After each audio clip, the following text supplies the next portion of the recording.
Dear friends, we are deeply disturbed with the reports that the government has initiated the process of selling parts of its stake in the Life Insurance Corporation (LIC). The Department of Investment and Public Asset Management under the Finance Ministry has reportedly finalized the process of engagement of pre-transaction advisors for assisting DIPAM in the process related to the initial public offering of LIC. The government has set in motion a process to sell a portion of its stake, maybe around 25%, in the most prestigious public financial institution of the country called LIC. The LIC is created through an act of parliament, and it is unfortunate that a move which will have a wide-ranging impact on the policyholders and the national economy, the government is proceeding ahead without a thorough discussion in the parliament. It was created by parliament, but how can a minister can simply announce without a discussion, thorough discussion in the parliament, can sell 25% of the stake in LIC to the private? You are aware of the important role LIC has played in the industrialization of the country since its inception in 1956, and it is continuously playing a critical role in the nation building activities. The growth of LIC, its expansion and the emergence as the largest insurer in the world in terms of number of policyholders and a claim settlement has been done entirely through resources generated internally. The government did not make any additional contribution to the initial capital of rupees 5 crore in 1956, which was enhanced to rupees 100 crore in 2011 due to some regulatory issues. Beyond that, nothing. Only 5 crore investment. On this meager capital base, LIC today is managing its asset in excess of 32 lakh crore. Since this expansion has taken place through the funds collected from their policyholders, LIC policyholders, LIC has functioned more like a mutual benefit society. This is an important fact that has been overlooked while deciding to sell a portion of the stake in LIC.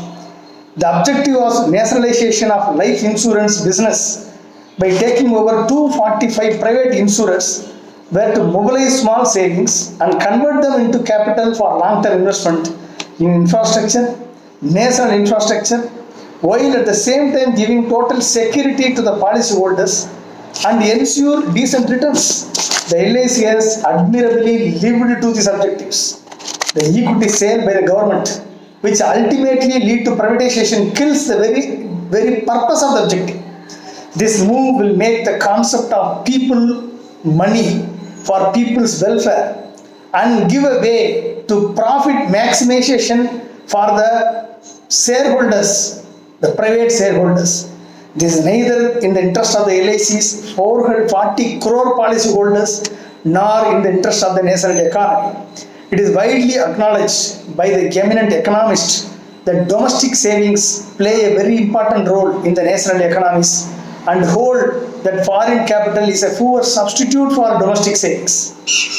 Many recessions, economic recessions, when happened across the world, only the public savings saved India. Today the public saving is dwindling down because of very low attractive interest, very low interest rate for savings in the banking sector. If we lose the public saving, then our economy will stumble.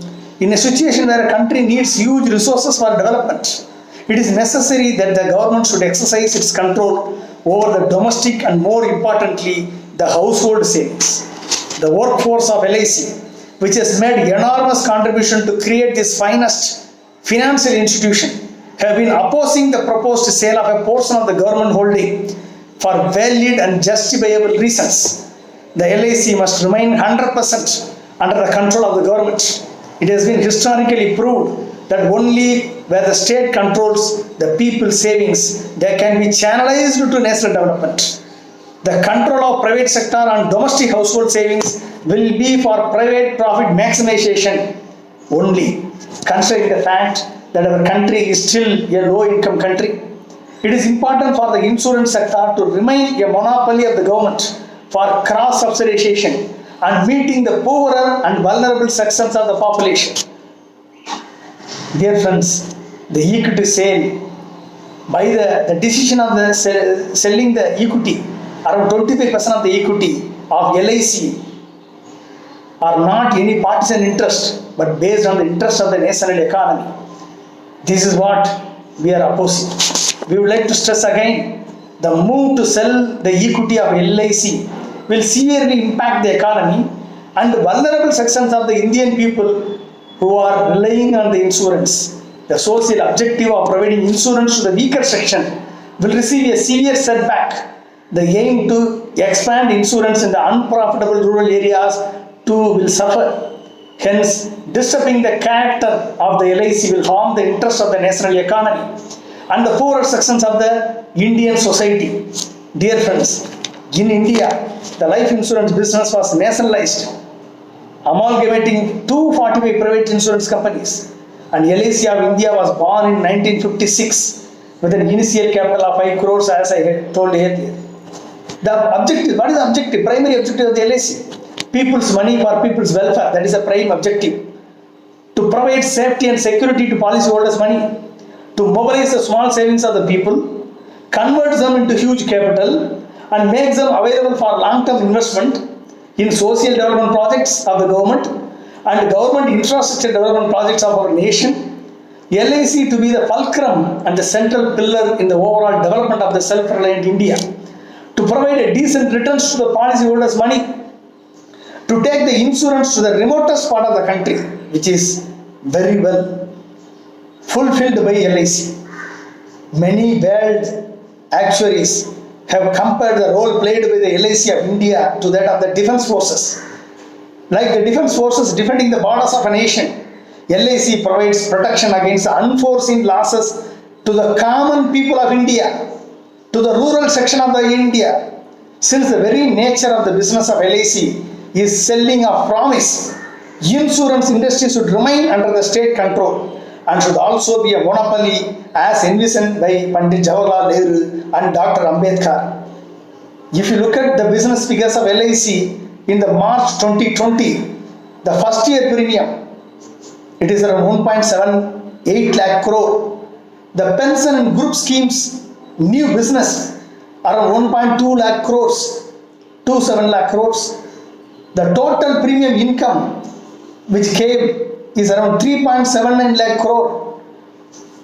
The gross total income is around 6.16 lakh crore. The total asset of LIC is around 32 lakh crore. The market share of LIC in the total insurance business of the nation India, 75.9% of the total number of policies are with LIC.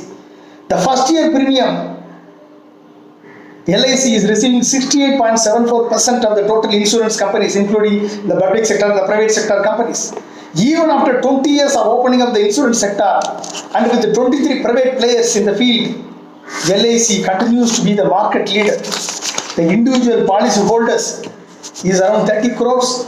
The group scheme policy holders is around 12 crores. So that means total policy holders are 42 crores. In terms of the population, if you look at it, third in the world next to China and India. The claim settlement by LIC is 98% claim settlement. If you look at the LIC's contribution to the 5-year plan since from 1956, from second 5-year plan to 13th 5-year plan, totally around 34.7 lakh crores. Total contribution to the 5-year plans for the government of India, the LIC contributed. The premium collected by the people, collected from the policy holders, it has contributed around 34.7 lakh crores. The solvency margin is around 3.25 lakh crores. Every year, LIC generates around 3.5 lakh crore to 4.5 lakh crore as investable surplus alone.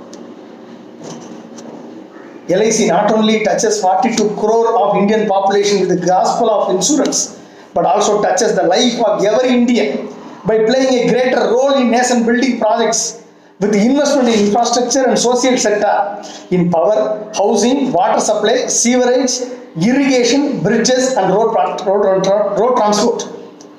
Like this, LIC has invested in all sectors including banking, oil, cement, steel, IT, heavy electricals, railways. So total investment of LIC so far is around 29 lakh crore.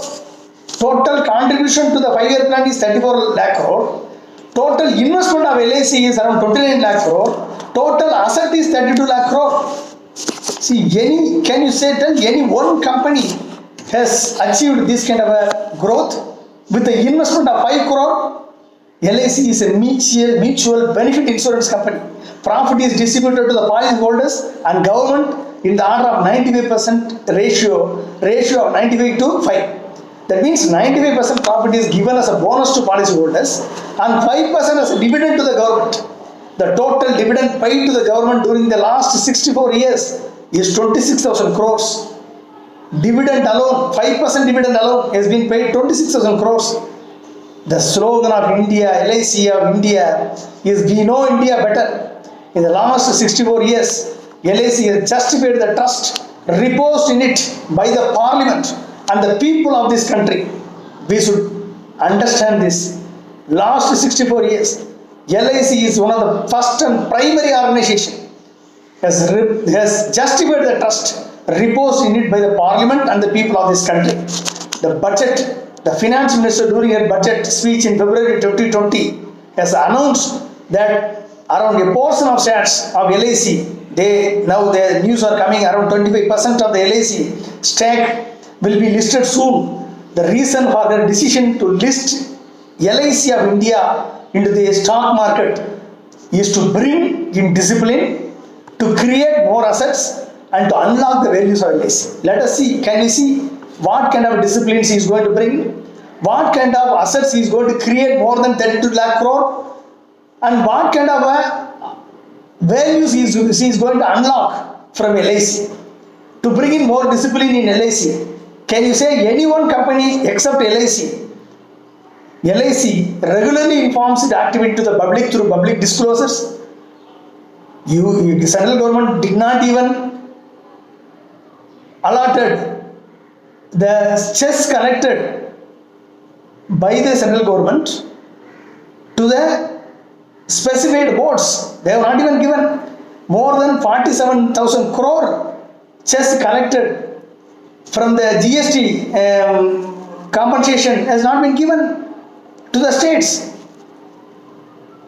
Using chess collection around more than 1.1 lakh crore. Chess collection has been kept in the Consolidated Fund of India. Is this a discipline that the central government is practicing? The finance ministry is practicing? What you have not practiced, what you have not exercised, you are trying to bring discipline to the LIC. You wanted to keep the chess collected with the Consolidated Fund of India and to reduce your fiscal deficit and to show that your fiscal deficit is within the limited lines. And you are talking about bringing discipline in the LIC. What a contradictory position.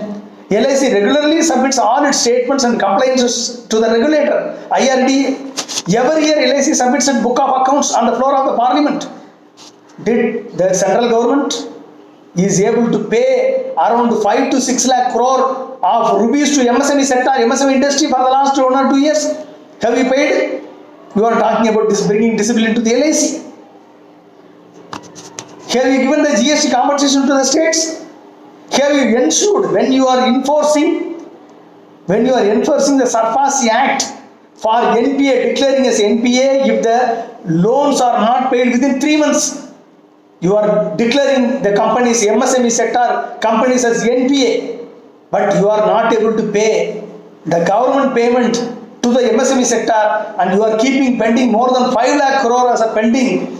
You are not paying to the MSME sector and you have the act, SARFAESI Act, to make MSME defeat or destroy the MSME sector. This is what the discipline you are practicing in your Government of India. This is what the discipline you are practicing in the Finance Ministry. And you are talking about the discipline in LIC. LIC has never invoked a sovereign guarantee of the government. It has never invoked the sovereign guarantee. It has never defaulted. Whatever the credit guarantee that you have given to MSME sector, the 3 lakh crore credit guarantee, none of the banks have respected the finance minister's statement. Now, no, not even out of 3 lakh crore, you have not even distributed 1 lakh crore without a collateral security to the MSME sector. You are talking about the bringing discipline to the LIC. LIC is run by the professional board of directors and management with active participation from all officers and employees. It is not run by the ministers, inefficient ministers. Okay, the question of loss, efficiency, customer choice, business expansion does not arise in LIC. What more discipline is required, Finance Minister Madam Nirmala Sitharaman ji?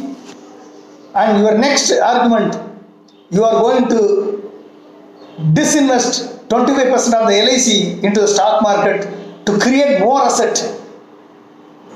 Is it not ridiculous to say this statement? With an initial investment of 5 crore in 1956, LIC grew into a gigantic financial institution through generation of internal resources, and the asset of LIC has grown to an astronomical figure of 31 lakh 11,847 crores. The asset of LIC is bigger than any MNC giants like Apple, ExxonMobil, GM General Motors.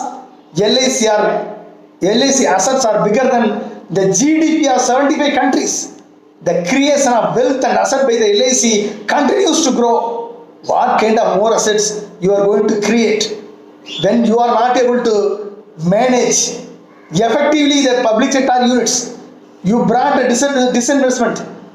You brought a disinvestment to the public sector units, and you have disinvested majority of the shares to the private. What is the purpose of public sector unit? To social and national development. You have sold the profit-making public sector instrument to the private companies, private industries.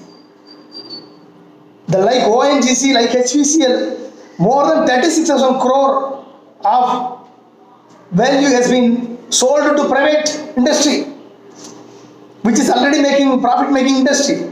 Like this, LIC also you are trying to sell it to the private. From 1991 to 92, it is around 1 lakh. 1991, the budget is 1 lakh 13,000 crore. 2017 to 18, today 21 lakh crore.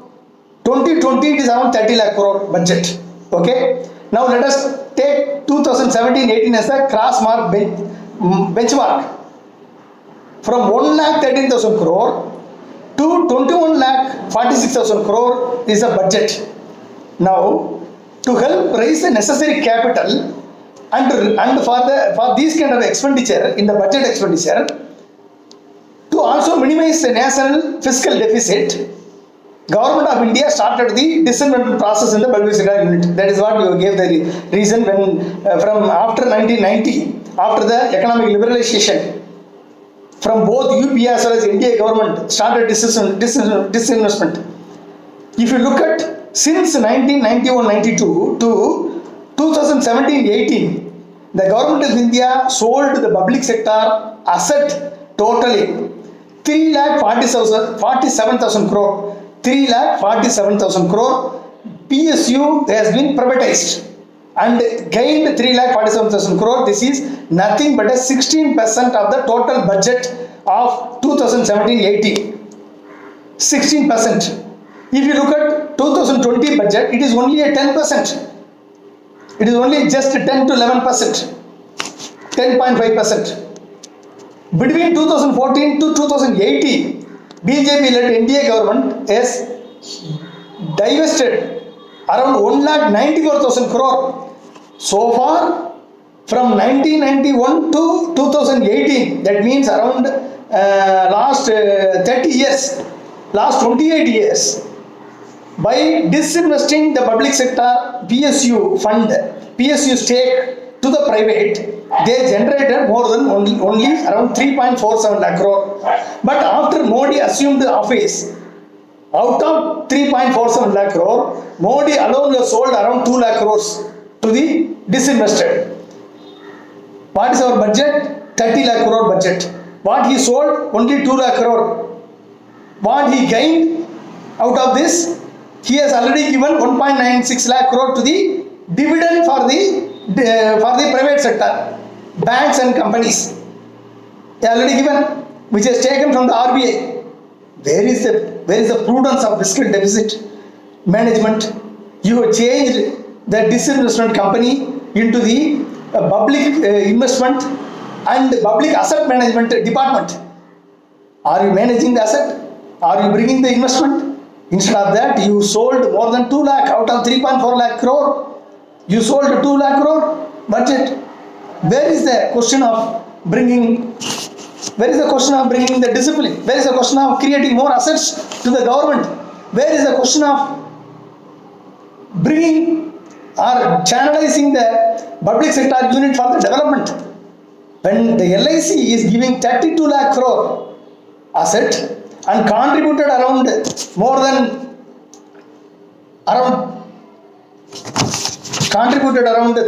lakh crore for the 5-year plan, around more than 12 5-year plan has been contributed.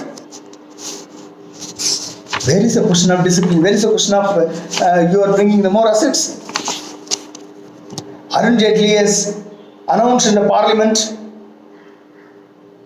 around 24 public sector units he is going to disinvest, including the Air India, which never made a profit since 2007 to 2008 and has cost the taxpayer money over around 70,000 crore over the past decade, past 10 years. Whose responsibility? Who is the Minister for Air India?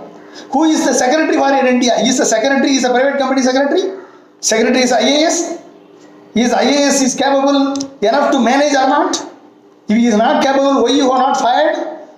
If a minister, civil aviation minister is not capable of producing a profit, why you are not fired the minister?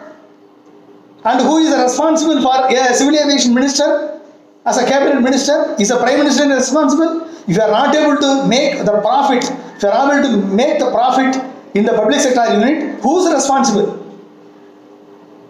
If you are to hide your inefficiency, to hide your performance, and to hide your intrusion into the public sector companies in the form of a corruption, in the form of appointing your political chairmen, in the form of appointing your own political bureaucrats to do the corruption, and does not allow the public sector units to grow and function well and reduce and to work efficiently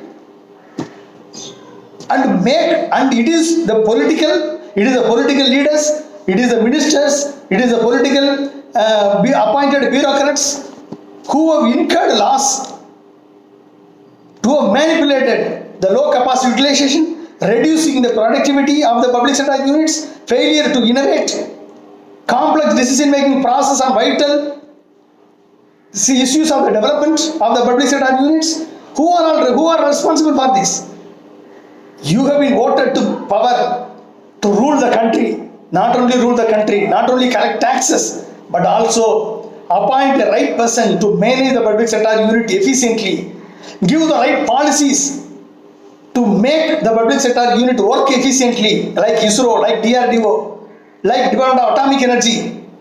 Whatever money invested, they have achieved continued success because of the board of management, because of the less interference of the political circle, because of the less interference of the bureaucratic circle. You should understand that LIC is managed effectively because of the professional board of directors and the management with active participation from all officers and employees. LIC is a symbol of success of the public sector unit created by the parliament. I sincerely request the Prime Minister and the Finance Minister, you have to introspect yourself. You have ensured the curve which has to go up, you have ensured the economic curve go down to minus 23.9%. The curve which has to go down, the corona spread curve, you have ensured that it is keep on going up even after 6 months of the lockdown. You have ensured that China at the bay beyond LAC, you have ensured you allowed LAC, the China to come inside. These three actions, instead of focusing on these things, instead of reviving the economy, instead of applying the tax for the 1% of the ultra high net worth individuals who are holding 90 lakh crore of Indian money. 90 lakh crore money is available with 1% of the ultra high net worth individuals of India. If you put a wealth tax, 5% wealth tax, you can get 49 lakh crore in one go. Not even you don't have to be envy to your ultra high net worth individuals or ultra high net worth individuals of the country. At least you make a provision to make them to invest the 5% of the 90 lakh crore who are having the 1% of the ultra high net worth individuals. You ask them to invest in the project and appoint a performing team. Remove all your political chairmen in all PSUs under banking and bring the economic discipline, fiscal discipline, and invest on the infrastructure development projects like how LIC invested. Invest on that. 49 lakh crore, 50 lakh crore you can generate by asking to ultra high net individuals to invest their 90 lakh crore out of 90 lakh crore, 900 lakh crore. Not 90 lakh, 900 lakh crore worth of assets. Ask them to invest 5% of that money to the infrastructure development in bringing evergreen revolution, in bringing agro food processing chain, in investing on the interlinking of rivers, investing on creating smart waterways grid, and investing on the rural development, bringing sustainable rural development through projects, and investing on 3% of the GDP for research, innovation and discovery, for mission-oriented research on import substitution in the technology, product development and system development. Unless you bring in such a discipline, simply selling LIC shares and simply divesting the public sector unit, you will never be able to succeed. It is not a request. The request is failed. Many economists have requested you. Many economists, the world-renowned economists of India, have advised you. Former finance ministers, former governors of Reserve Bank, former economists, academicians, experts, everybody has advised you, but you never listened. Dear Prime Minister of India, you have been voted to power for bringing development agenda to the country, but your total attention has diverted to the divisive politics in the name of the religion and the caste. I sincerely request you, please, you have 3 more years, effective 3 or 4 more years. Please concentrate. Please bring in the infrastructure development. Please do away with the investment, LIC investment, LIC disinvestment and disinvestment of the public sector unit. Take a proactive steps in reviving the economy so that India will become a knowledge superpower within another 10 years down the line. I hope your wisdom will prevail in you, in your cabinet, in you, and a wise decision you will take not to disinvest LIC stake and retain 100% stake with the government and make LIC continue to contribute for the national and social development, and also desist from allowing the private sector to the strategic industries in DRDO, defense, ISRO and atomic energy and aeronautics. And allow ISRO, DRDO and atomic energy to do mission-oriented research. Don't relegate them to isolated research which will ultimately kill them like our universities. I hope wisdom will prevail with our top leader of the country. Prime Minister should listen. Finance Minister should listen. I hope wisdom will prevail. Something good will happen.